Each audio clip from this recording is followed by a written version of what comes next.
Bună ziua, prieteni! Astăzi o să vă arăt cele mai creepy filme horror din întreaga lume.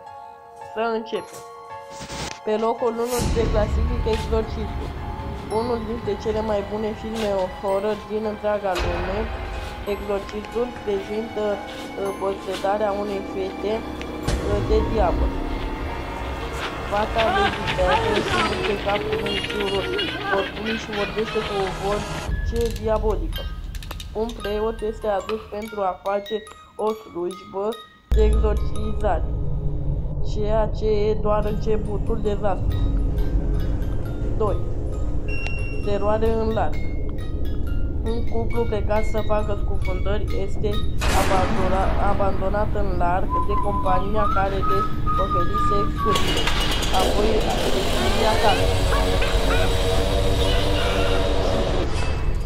Mistelele casei bântuite.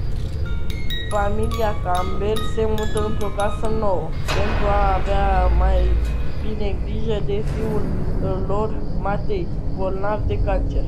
Clădirea este însă o fostă casă de înmormântări, păzuită de spirite cu inclinații violente. Bună ziua, prieteni, sper că v-a plăcut. Ăsta a fost primul meu episod. Dacă vreți să mai fac un lucru de genul, nu ezitați să dați like și un subscribe. M-ar ajuta foarte mult. Vă salut!